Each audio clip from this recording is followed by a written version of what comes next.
Você veio aqui para trabalhar ou para ficar mostrando o jogo? Gente, boa noite. Estamos aqui hoje na nossa última palestra. Give Me Palestra. Eu quero apresentar para vocês aqui um dos caras que eu considero um herói. O nome dele é Roberto Guedes.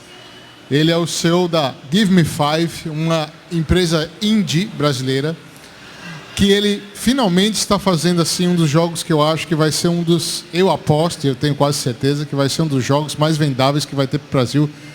E eu tô apostando em você, hein? Eu tô logo avisando, hein? Então não vai me decepcionar, hein? E o que acontece? Então eu vou deixar aqui com vocês o prazer da última palestra com o meu amigo Roberto Guedes da Give Me Five.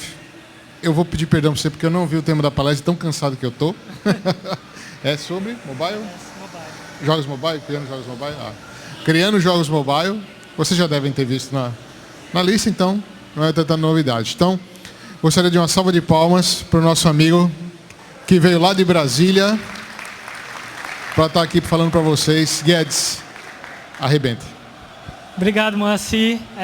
Boa noite a todos. Eu sei que o horário aqui também é um pouco difícil, então para quem está aqui desde manhã, 8 horas, enfim, vou tentar ser o mais breve possível para facilitar também um pouco para vocês. A palestra é sobre mobile games, de certa forma eu vou começar falando de uma forma um pouco mais geral e depois eu vou passar para o nosso próximo jogo, que é o Past Memories, que a gente vai lançar em breve, muito em breve mesmo, dessa vez eu prometo. Em mobile a gente começa vendo uma certa forma de jogo que você começa como, por exemplo, com Angry Birds, que não precisa nem explicar muito, vocês todos sabem como é que é o Angry Birds, vocês sabem muito bem que ele é o tipo de jogo que define a plataforma, o jeito que se joga nela. Temos também o Tiny Wings, que também é um estilo de jogo que você vê muito, que é aquele tipo de jogo que você está sempre no mesmo cenário, mas você faz objetivos diferentes. Assim como o Jetpack Joyride, que você também não se movimenta muito e você cumpre objetivos no mesmo cenário. Só que quando a gente começou a decidir que a gente queria fazer um jogo para mobile, a gente entendia que faltava alguma coisa. Na nossa opinião, faltava aquele tipo de jogo que é um meio termo entre mobile e consoles e PC. A gente não acredita muito na questão de que tem uma plataforma que vai derrotar todas as outras. A gente acha que todas podem coexistir. Então a gente achou que a gente poderia fazer um jogo que ainda era mobile, mas com características de jogos de console e PC que vocês veem quando vocês jogam esse tipo de jogo. A gente deu uma olhada em jogos de console que foram para mobile. Mega Man X, começando pelo Super Nintendo. Acredito que... Quem aqui jogou esse jogo? Então, nem preciso falar muito. Vocês sabem a qualidade desse jogo e ele foi portado para mobile recentemente, uma versão em remasterizada. E ele foi para iPhone. E eu vou mostrar agora um vídeo para vocês de como ele fica nessa plataforma. Eu quero que vocês prestem atenção especificamente no modo que os controles desse jogo funcionam.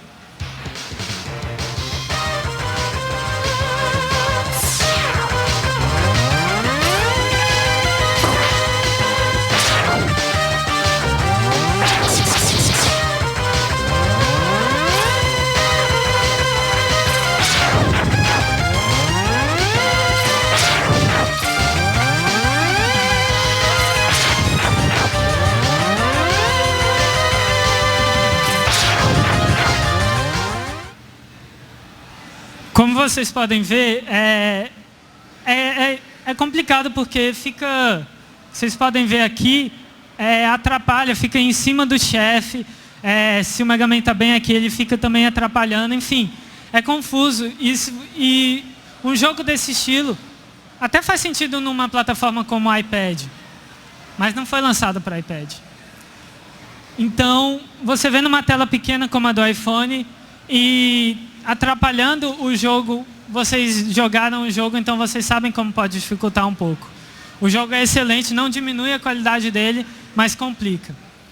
Então, depois que a gente terminou o nosso último jogo, que foi o jogo Justo na Ilha dos Impostos, que a gente trabalhou junto com o Moacir, que está ali distraído já, a gente sabia que a gente tinha que fazer uma coisa nova, uma plataforma, uma propriedade intelectual nova, que a gente chama na indústria, ou seja, um jogo totalmente novo, sem ser advergame, um jogo que é toda a nossa criação. Então a gente fez uma primeira tentativa, na Give Me Five a gente fez uma primeira tentativa, ainda em 2011, no segundo semestre de 2011. Não funcionou. A gente tentou uma segunda vez, também não funcionou, isso já no começo de 2012. Enfim, a gente foi testando, que é a forma que a gente gosta de trabalhar. E, por coincidência, no quinto projeto, nenhuma relação, eu juro, com a logomarca da Give Me Five, surgiu o nosso novo projeto. Nesse novo projeto, a gente sabia que a gente precisava ter simplicidade nos controles, exatamente como eu falei antes para vocês, aqueles controles são extremamente confusos. Então a gente precisava fazer uma coisa que para mobile era inteligente e simplificado, que pessoas poderiam jogar de qualquer forma, pessoas que são menos ou mais experientes. Ao mesmo tempo manter desafiante, porque a gente queria essa experiência desafiante de consoles e PC. A gente queria criar um enredo, mas a gente sabe também que jogos, muitas vezes, jogadores não estão nem um pouco interessados no enredo. Por curiosidade, quem aqui joga querendo saber do enredo? Ótimo, a maioria. Mas jogadores casuais nem tanto.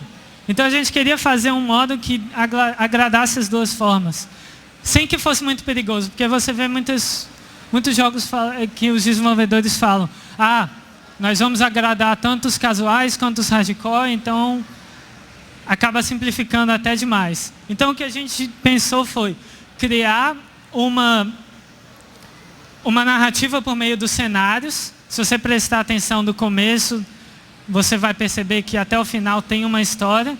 E se você não tiver interessado na história, você pode simplesmente jogar o jogo, terminar, e é isso.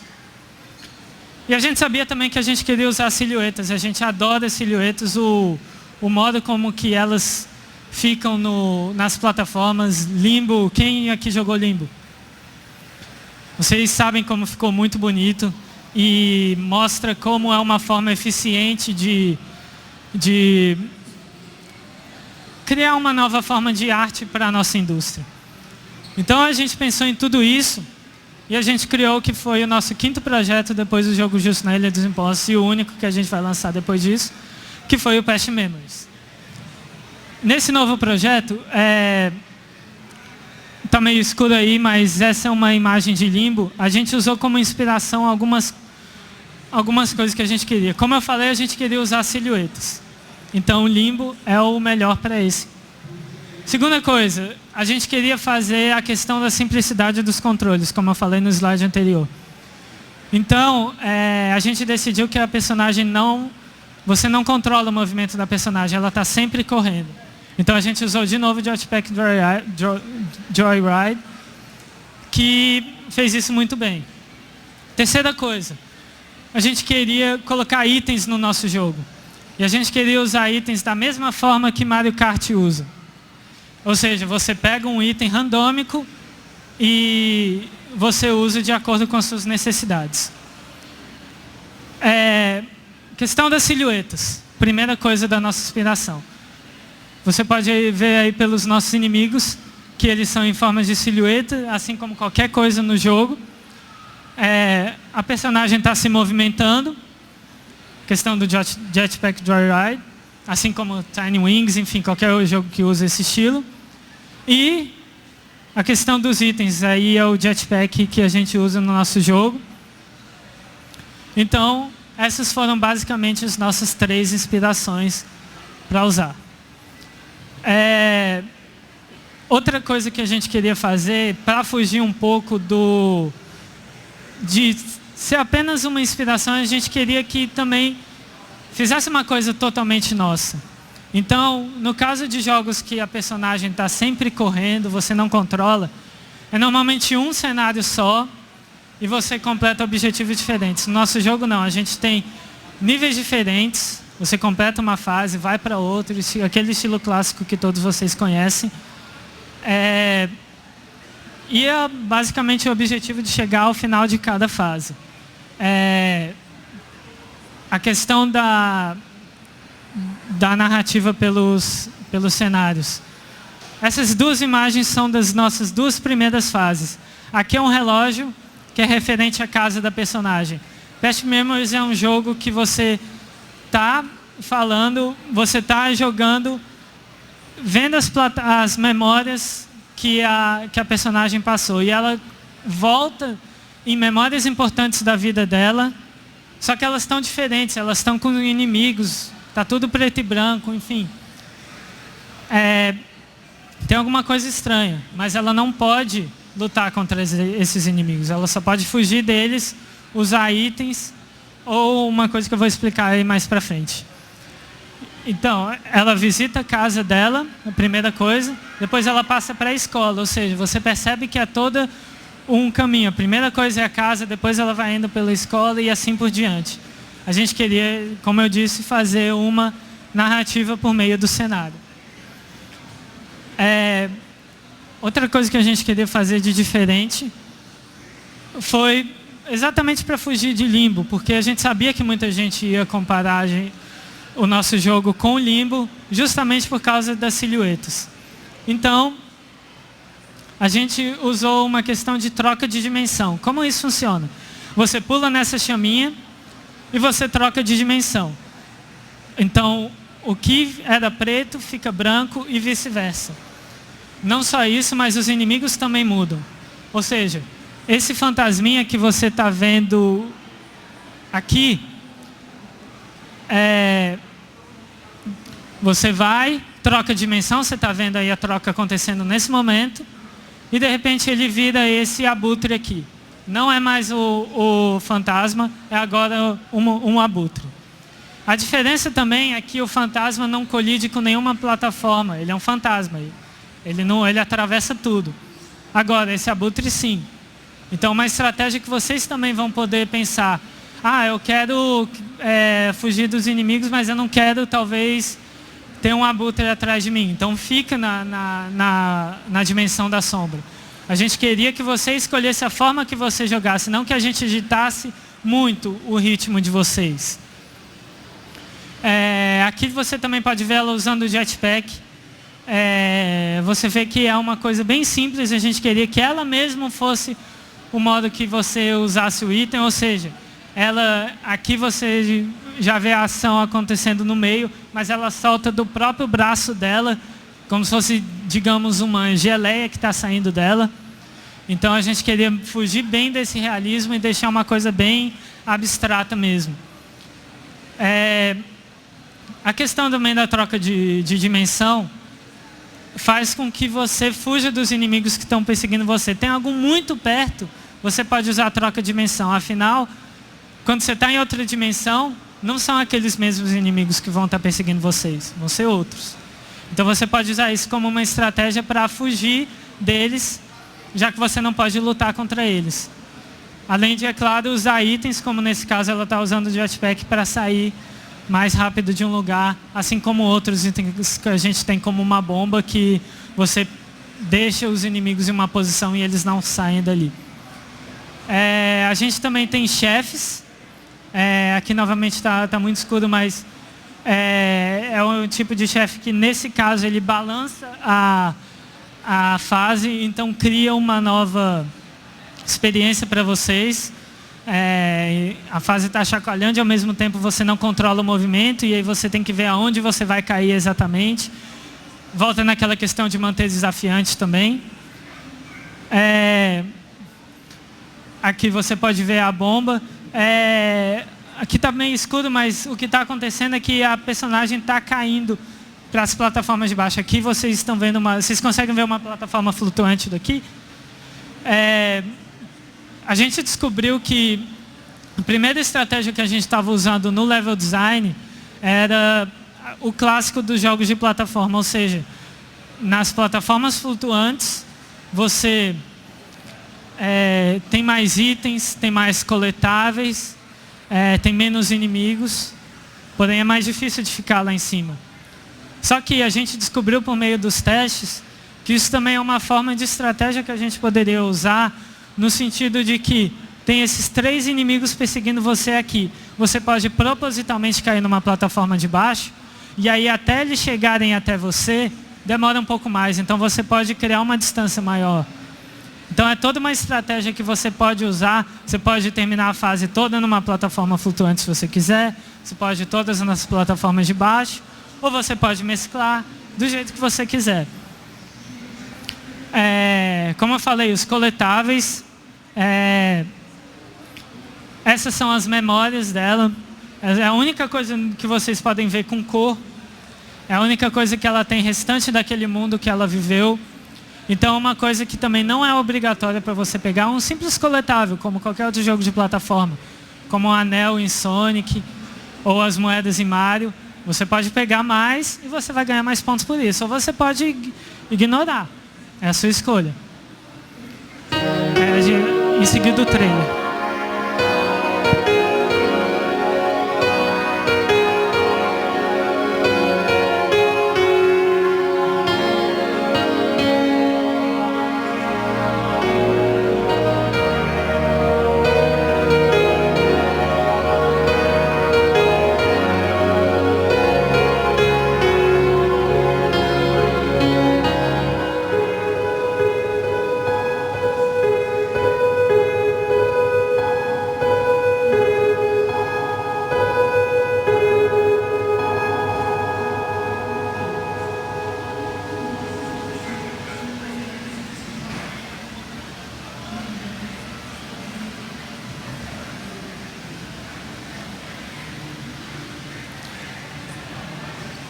Eu vou colocar vocês para jogar. Alguém vai querer estar interessado em jogar aqui? Depois eu vou ficar, no final da palestra eu vou ficar em algum lugar por aqui. Vocês podem formar uma fila. Mas o ponto é o seguinte. A gente queria fazer um estilo de jogo que nenhum de vocês que vê um jogo de mobile que não é do seu gosto, como o caso de Angry Birds, por exemplo, é um jogo excelente. Eu gosto de jogar Angry Birds. Mas eu não gosto de ficar jogando como é um jogo de console ou PC.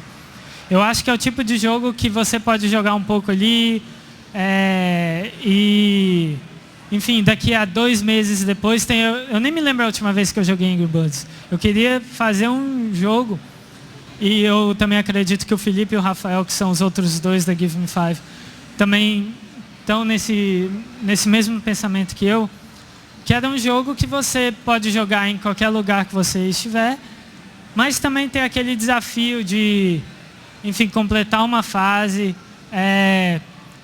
ter inimigos atrás de você, não acontecer sempre a mesma coisa de você puxar uma cordinha, arrastar um pássaro para um porco. Não que isso seja ruim, mas que é uma coisa que não é tão satisfatória para jogadores mais hardcore de consoles ou PC. Eu queria fazer uma espécie de estatística aqui. Quem joga mais em console e PC do que mobile? E quem joga mais em mobile? Exatamente, você vê uma questão que é muito maior aqui, especialmente na Campus Party, para jogadores de PC, jogadores de console. Mas ao mesmo tempo a gente queria deixar um jogo que também é de mobile, ou seja, simplificando os controles, você toca em qualquer lugar da tela para pular, qualquer lugar, você só faz um toquinho, ela pula. Quanto mais você segurar, mais alto ela pula. No cantinho da tela, como eu mostrei anteriormente, você pode usar o item a partir do momento que você coleta ele, e você pulando numa troca de dimensão, só você dando um pulo ali, você, ao mesmo tempo, você troca de visual, você troca os inimigos, você troca todo o jogo que está acontecendo ali, de acordo com suas próprias estratégias. A gente não está criando um caminho muito linear para vocês, entendeu? A gente está criando um desafio que todos vocês podem jogar da forma que vocês quiserem. A história, bom, vocês podem terminar o jogo, vocês vão entender por que ela passou por tudo isso, mas o modo que ela chegou até lá também pode ficar no meio das imaginações de vocês. A gente anunciou o jogo no domingo passado e essa semana eu li uma prévia do jogo num blog americano que dizia que os itens poderiam ser uma forma de autoajuda mental da personagem. Eu, particularmente, eu nunca tinha pensado dessa forma, mas pode ser. Faz sentido até. Então, assim, você cria a sua própria teoria de como o jogo terminou.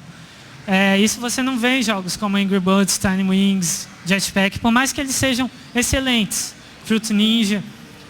Então a gente acha que a gente poderia preencher esse espaço de uma forma em que também não prejudicasse a plataforma.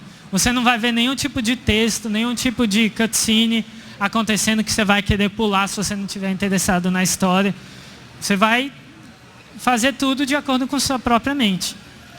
Então, é basicamente isso. Eu vou deixar os contatos aqui, tanto da Give Me Five quanto os meus, e me deixar à disposição para perguntas de vocês.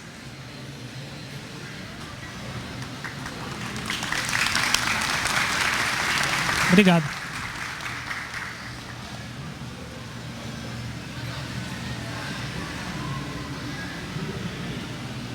Boa noite, primeiramente. Boa noite. Me tira uma dúvida. Na questão, quando você faz um jogo para mobile, entre o jogo mobile e o jogo de PC, qual é a maior diferença na questão da programação? Eu acho que a questão da otimização para a plataforma. Qualquer aparelho mobile, a gente está usando no caso o iPhone e smartphones Android, mas isso também se aplica em tablets. Eles não são tão poderosos como qualquer um dos consoles da atual geração, ou principalmente PC. Então, inclusive no ano passado a gente estava com uma versão desse jogo que em uma engine anterior, a gente está usando o Unity agora, mas na engine que a gente estava usando no ano passado, uma imagem estática só do cenário estava ocupando mais de 120 megas no iPhone. Isso na hora dava crash, fechava o aplicativo. Não tem como isso acontecer, especificamente quando a gente tem inimigos, troca de dimensão, tudo isso acontecendo. E mesmo com tudo isso no jogo não pode dar. O que é mais difícil de acontecer em PC. Por mais que você obrigatório fazer uma otimização, em mobile você tem que fazer muito mais. Por isso que o nosso jogo a gente começou em maio do ano passado a pré-produção e a gente está terminando agora. A gente focou justamente muito na otimização do jogo. Para, por exemplo, num aparelho como o iPhone 3GS, que está quase sendo descontinuado agora em outubro. A gente queria que funcionasse bem nele, apesar de, claro, mais lento do que o iPhone 5, por exemplo, mas que ainda fosse jogável. Segunda coisa, em PC você normalmente tem... você consegue atingir 60 frames por segundo mais facilmente. Você joga 60 frames por segundo ou não sabe? Enfim, é um modo que visualmente agrada mais ao olho humano, né? Fica mais fluido o jogo, mais do que 30 FPS, o que é mais comum tanto em consoles como em mobile, porque são plataformas mais fechadas. Então essa questão a gente tinha que cuidar de tudo isso. A gente poderia deixar 60 frames por segundo, o jogo seja isso, porque senão, se você não sabe o que são frames, são quadros por segundo. É tipo, por exemplo, um vídeo são várias imagens acontecendo a vários segundos. A mesma coisa aqui, são como 60 quadros por segundo. Então, 60 imagens por segundo. E visualmente é bem melhor do que 30 por segundo. Só que se a gente colocasse a 60, correria um risco muito grande de cair no meio do jogo para 40, por exemplo. Então ficaria muito melhor a gente limitar e deixar estável a 30, perdão, e aí nunca aconteceria nenhuma queda dessa forma, entendeu? O jogo ficaria bem estável, não aconteceria essa queda, que são aquelas travadinhas que você vê acontecendo. Então isso prejudicaria muito a questão do nosso jogo, especificamente porque a personagem está sempre correndo, né? Então essa questão da velocidade era muito importante para nós. Eu faço uma pergunta. A minha pergunta é como que vocês trabalham a questão de tempo de desenvolvimento, de quanto tempo vocês vão pensar na engine, na história, na arte, como que vocês trabalham isso, como que vocês separam esse processo de produção para conseguir dar o tempo devido a cada uma das coisas dentro do prazo que vocês têm? Então, na Give Me Five, nós somos 3 e nós somos bem próximos como amigos pessoais. Então, a gente trabalha muito em conjunto nesse sentido. Eu cuido mais da parte do game design e level design, mas eles também podem falar, dar opiniões sobre opiniões deles. Por exemplo, a questão de chacoalhar a fase, no caso do chefe da escola, como eu falei ali. Foi uma ideia do nosso programador, Rafael, ele testando o jogo. Ele teve essa ideia, a gente viu na prática, ele nem falou pra gente. A gente viu na prática e achou que ficaria muito legal, entendeu? Mas desde o momento da pré-produção, no caso desse jogo funcionou até de uma forma bem curiosa. O Felipe, que é o nosso diretor de arte, ele começou com uma ideia lá em maio de que queria fazer um jogo de silhueta. E era isso, que a personagem que não teria nenhuma personagem humana, talvez seria uma coisa bem mais abstrata. E o certo é que era em silhueta e não movimentaria quem você estivesse controlando, seja lá o que for.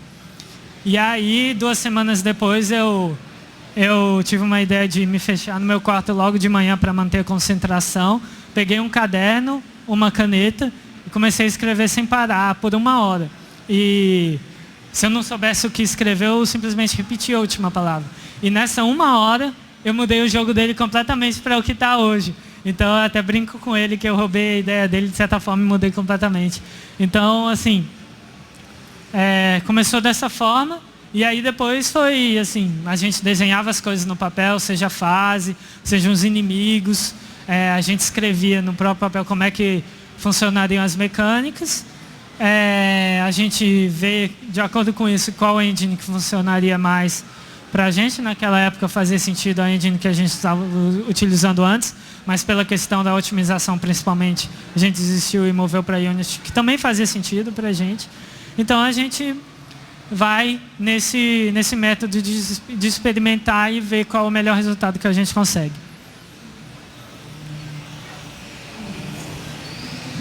Você falou que a programação foi em Unity, né?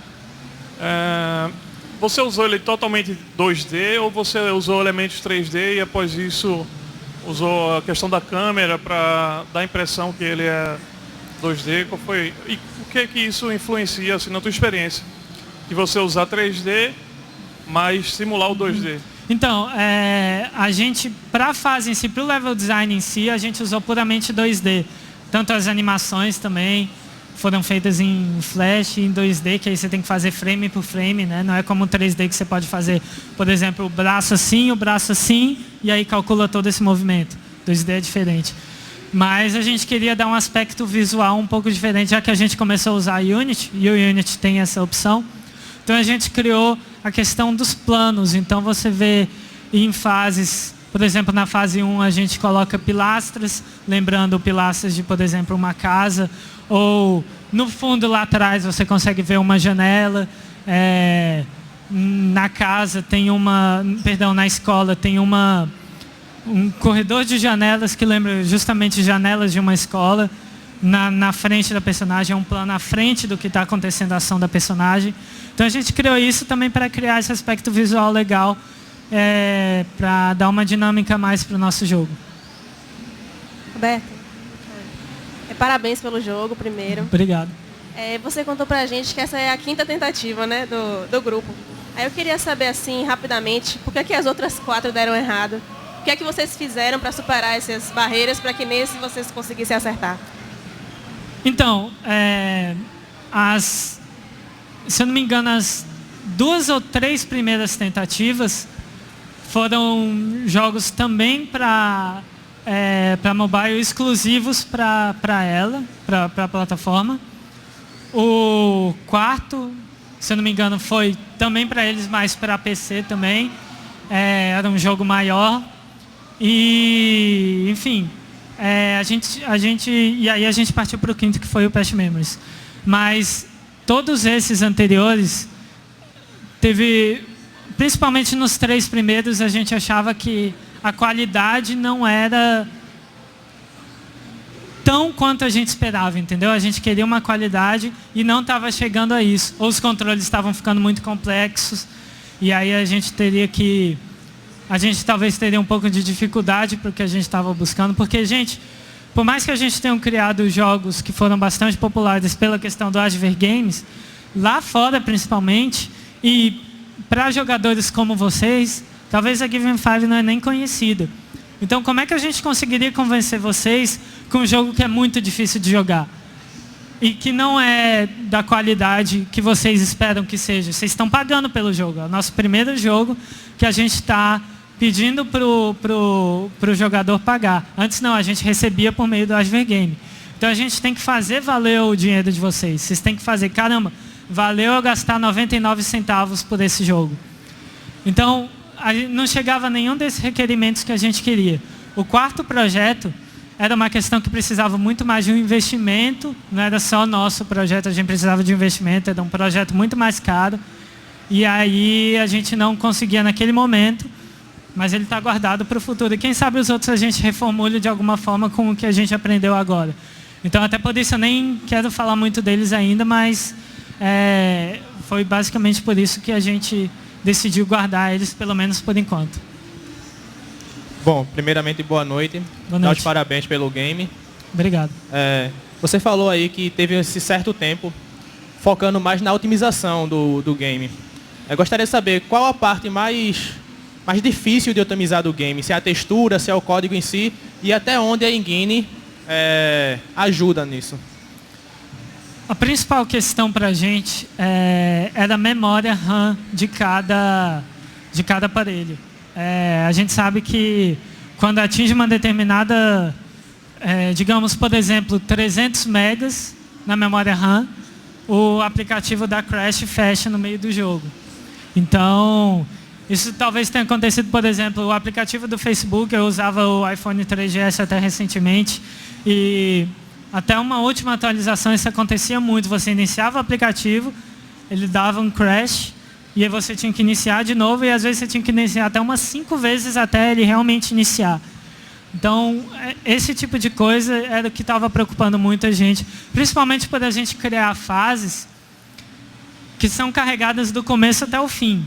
E a gente não queria criar fases curtas que você faz uma coisinha, termina, passa para outra, faz outra coisinha, que é uma característica que muitos jogos indies e de mobile usam hoje. Eles vão fazendo uma mecânica de cada vez. A gente queria fazer do estilo clássico, que a gente vai introduzindo, claro, algumas coisas em cada fase. Tem alguns inimigos que são específicos de uma fase, outros que são gerais, mas de qualquer forma a gente vai introduzindo essa dificuldade e as fases vão ficando mais longas. Então a gente chegava, por exemplo, na última fase do nosso jogo, que é a mais longa, e a gente ficava preocupado porque carregava todo aquele cenário de uma vez só. Carregava uns inimigos. Então, por exemplo, a gente usou um sistema que, em vez de carregar, digamos, 50 inimigos do mesmo tipo, carrega um deles e cria clones dele enquanto o jogo está rodando. E aí, em vez desse inimigo, quando ele desaparece por alguma coisa, você faz, por exemplo, uma troca de dimensão, em vez dele, da gente destruir ele do jogo, a gente só volta ele para esse lugar onde estão esses clones, entendeu? Porque pesaria muito a questão de destruir ele. Então são todos esses cuidados que a gente precisa ter, principalmente na questão da memória e na questão dos frames que eu falei para ele anteriormente, que a gente precisava tomar cuidado. Boa noite. Boa noite. No game design, todos os aspectos usados, eu estou achando muito interessante a forma como estão sendo combinados. Mas a minha pergunta é o seguinte: na elaboração do game design, ela foi feita de forma intuitiva e por experiência, ou você tem um conhecimento técnico-científico da ludologia, usabilidade do usuário? Foi pensado isso com antecedência ou foi na experiência e no vamos ver como é que fica? Foi um meio termo, na verdade. E por isso eu digo, a questão de fazer por nossa conta foi a parte da criatividade do jogo em si, como todo esse universo foi criado. E aí depois a gente tem que passar, claro, para a parte mais científica da coisa, porque game design a gente tem que fazer de um modo em que, por exemplo, a gente não pode colocar a coisa mais difícil do jogo como a primeira coisa que o jogador vai lidar, entendeu? A gente tem que fazer essa progressão da dificuldade. Então, é meio que um meio termo, a questão da criatividade, para criar uma coisa que seja também, que a gente goste, que você olhe e fala, caramba, esse é um jogo da Give Me 5, e ao mesmo tempo criar essa questão mais científica, que se você estudar game design, level design, inimigos que são, por exemplo, tem um inimigo que não pode pular obstáculos nenhum, ele para ali num obstáculo. Outros eles conseguem pular um obstáculo, mas não conseguem pular para outra plataforma. Já outros conseguem fazer isso. Tem os voadores, tem o fantasminha que não colide com nenhuma plataforma. Tem os itens que você pode usar, tem as trocas de dimensões, tem os checkpoints, ou seja, quando você morre você volta para um ponto anterior, né? Todas essas questões, por exemplo, itens, troca de dimensão, checkpoints, a gente tinha que deixar de um jeito que ao mesmo tempo não ficasse muito fácil e ao mesmo tempo não ficasse impossível para o jogador passar. Por exemplo, eu estava testando o jogo há algumas semanas atrás, especificamente numa das últimas fases, e eu estava com muita dificuldade de passar de uma parte, que por incrível que pareça foi eu que criei, e eu estava tendo muita dificuldade.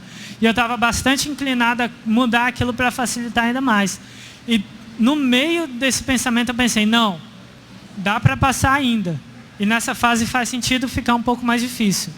Então eu vou deixar assim, entendeu? Nas outras fases anteriores, esse pensamento de mudar, ele iria adiante, entendeu? Então esse tipo de coisa também acontece muito nos testes, principalmente nossos, e com outras pessoas também, que nunca jogaram o jogo, não sabem como ele funciona.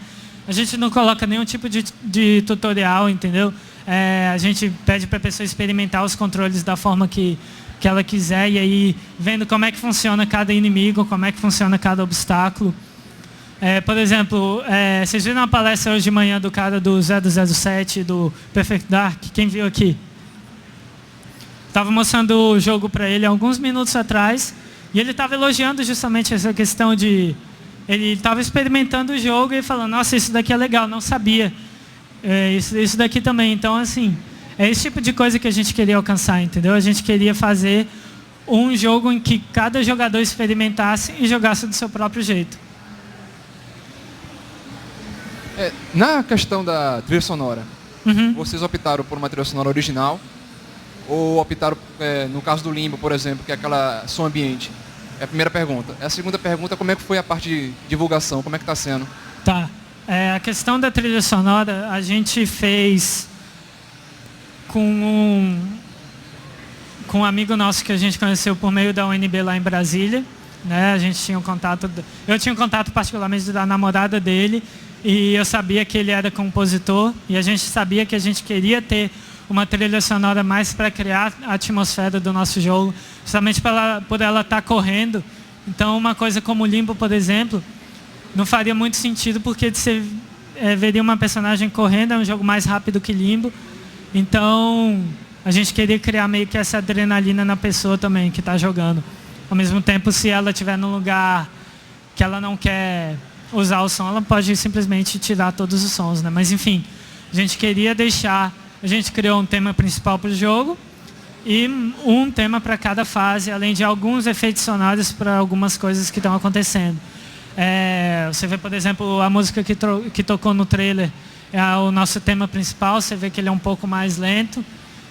Se você for jogar o jogo depois que eu terminar aqui, você vai ver que na demo que eu vou mostrar da primeira fase é uma música mais acelerada. Então, é uma questão que a gente fez se baseando também tanto na atmosfera que a gente queria criar para o jogo, esse jogo meio atmosférico de certa forma, em que é meio abstrato e que a personagem não pode lutar com nada, então é uma coisa meio triste, mas também adrenalina. Quanto à questão da divulgação, eu particularmente eu cuido muito disso, e Depois você pede o meu cartão, inclusive eu tenho no site da Give Me 5, eu coloquei lá o kit de imprensa. E a gente sabia que a gente precisava divulgar esse jogo porque desenvolvedor brasileiro é assim, a gente precisa divulgar o que a gente está fazendo. Eu vejo incríveis trabalhos de todos os desenvolvedores. Eu vejo, por exemplo, lá em Brasília tem a Behold que fez o Knight's Pen and Paper, que é um jogo que fez muito sucesso para mobile. Tem aquele jogo Torrent que foi aprovado agora na Lei Rouanet, que também está ficando muito bom. Enfim, tá aí, já dá para ver que os brasileiros sabem fazer jogos. Só que ainda tem uma divulgação muito precária.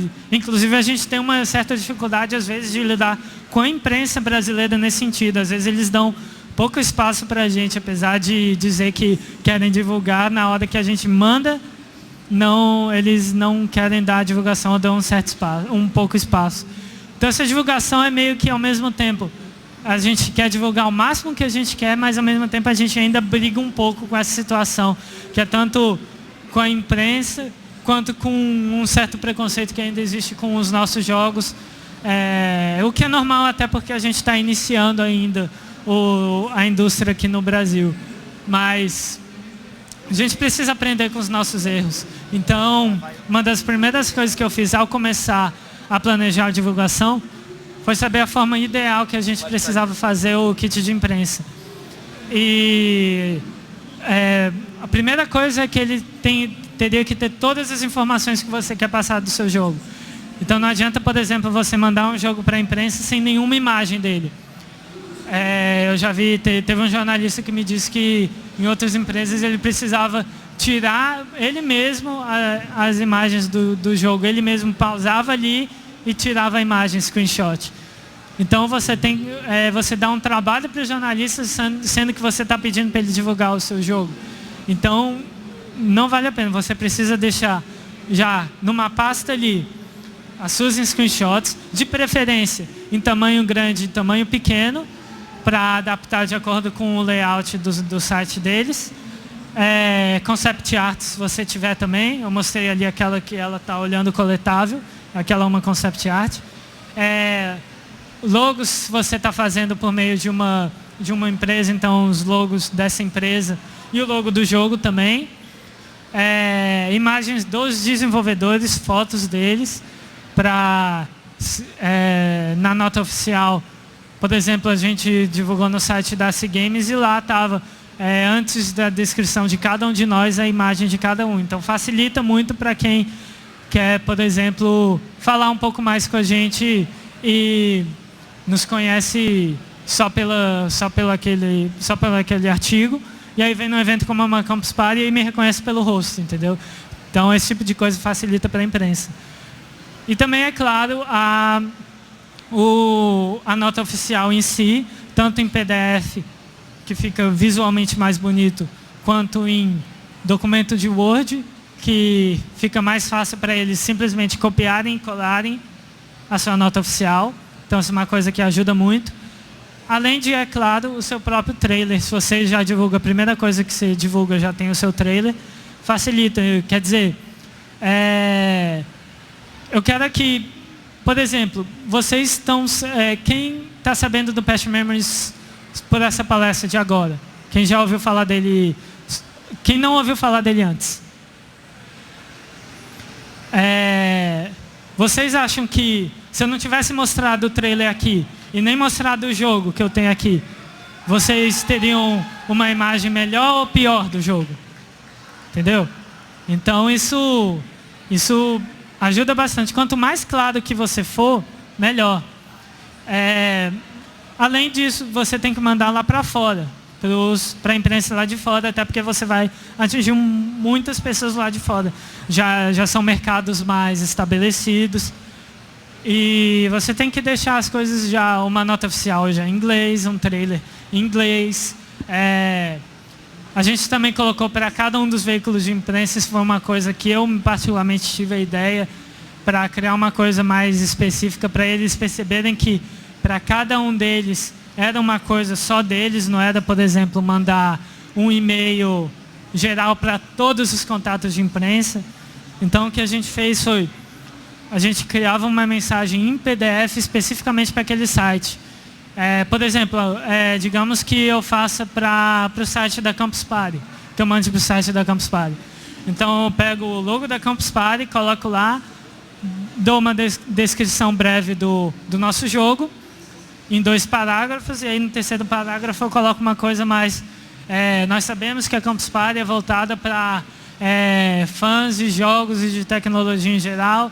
Esperamos que o nosso jogo agrade as pessoas que estão no blog da Campus Party. Alguma coisa assim, entendeu? Então, o jornalista que vai ver aquilo vai perceber que você está querendo que o seu jogo seja divulgado naquele site.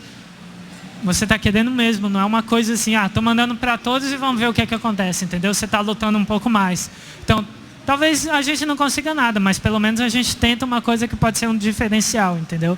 Então, quanto mais você tentar isso, melhor talvez seja a sua divulgação. O tempo encerrou. Queria agradecer ao palestrante e a todos os que ficaram aqui. Muito obrigado.